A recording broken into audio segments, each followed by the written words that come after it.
गरीब भाभी रीना एक मध्यम परिवार की लड़की थी, लेकिन उसकी भाभी शिवानी एक बड़े घर की बेटी। शिवानी की शादी अभिषेक से लव मैरिज थी। अरे भाभी, ये कितना अच्छा सूट पहना है आपने। काश ऐसा मैं भी पहन पाती। अरे क्यों नहीं रीना, वैसे भी तुम्हारा और मेरा नाम तो एक ही है, जब मन करे पहन लेना।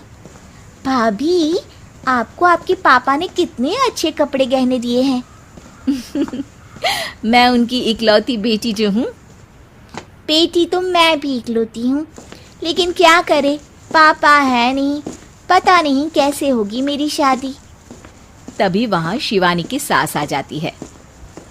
अरे क्यों नहीं करेगा भाई तेरी शादी धूमधाम से, आखिर जिम्मेदारी है तो उसकी। और वो दिन भी आ जाता है जब रीना की शादी तय हो जाती है। अभिषेक, क्या हुआ? आप इतने परेशान तो कभी नहीं दिखे। कोई बात है तो बताइए मुझे। अरे शिवानी, वैसे तो शादी का सारा इंतजाम हो गया है, लेकिन गहनों का रेट तो आसमान छू रहा है। कैसे क्या करूं, कुछ समझ में ही नहीं आ रहा। थोड़ी देर में शिवानी अपने पूरे गहने अभिषेक के सामने रख देती है। ये लीजिए, गहनों का इंतजाम भी हो गया। अरे नहीं नहीं शिवानी, मैं ये गहने किसी हालत में भी नहीं ले सकता। ये तुम्हारे पिता ने तुम्हें दिया था, और तुम हो कि। तभी वहां सास आ जाती है। अरे तो क्या हुआ, इसकी तो हो गई ना शादी, अब किसे दिखाने हैं इसने गहने। सास गहनों का डिब्बा शिवानी के हाथ से लेकर वहां से चली जाती है। रीना की शादी धूमधाम से होती है और अब वो बड़े घर की बहू बन जाती है। वहीं रीना की शादी के बाद शिवानी और अभिषेक उसकी शादी के कर्जों से डूब जाते हैं। मैं सोच रही हूँ नौकरी करनी शुरू कर दूँ, वैसे भी पढ़ी लिखी हूँ, आपकी थोड़ी मदद भी हो जाएगी। वैसे शिवानी, कुछ दिन कर लो तो अच्छा ही होगा, क्योंकि ज़रूरत भी है। अब शिवानी भी नौकरी करने लगती है और घर खर्चे में अभिषेक का हाथ बटाती है। एक दिन शिवानी, रीना का फोन आया था, कह रही थी कि आने वाले त्योहार में उसके ससुराल जाना है। ठीक है माँ।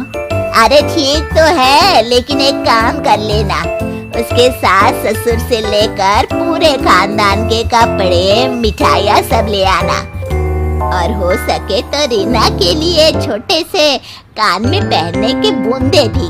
और क्या है ना, शादी में उसे सारी बड़ी बड़ी कान की ज्वेलरी दी थी, घर में पहनने के लिए तो उसके पास कुछ भी नहीं है। शिवानी सोच में पड़ जाती है कि वो क्या करे, क्योंकि कर्जों और घर के खर्चों के बाद तो पैसे बचते ही नहीं थे। शिवानी फिर अपने पिता को फोन करती है और उनसे पैसे मांगती है।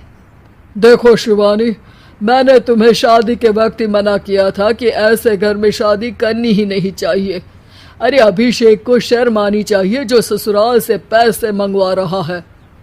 शिवानी को पिता की बात पर गुस्सा आ जाता है।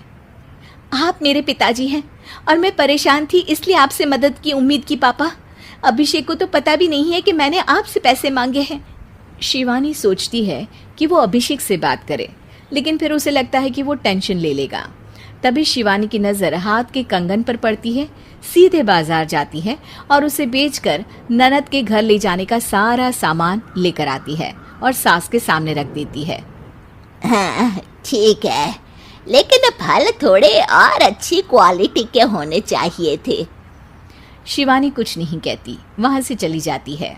एक दिन शिवानी, रीना का फोन आया था, बहुत रो रही थी। क्यों माँ, क्या हुआ? सब ठीक तो है ना उसके ससुराल में? अरे तूने तो उसकी नाक ही कटवा दी। अब मैंने क्या कर दिया माँ? कह रही थी कि बड़े घर की बहू है भाभी, जो कपड़े दिए वो ब्रांडेड भी नहीं थे। तू तो जानती है ना उन लोगों का पहनावा कितना अच्छा है। तू तो मेरी बेटी का भला कभी सोचती नहीं। हाय भगवान, अरे बड़े घर की बहू है, इसी बात की जलन है ना तुझे? लेकिन याद रख, मेरी बेटी का सोचने के लिए भगवान है, तुम लोग कभी उसका बुरा नहीं कर पाओगे। अब शिवानी के मन में सवाल था कि क्या ईश्वर सिर्फ रीना के साथ है, उसके साथ नहीं। लेकिन उसे सुकून था कि वो अभिषेक के साथ उसकी जिम्मेदारियों को निभाने में बराबरी की हकदार है। शिवानी वहां से चली जाती है।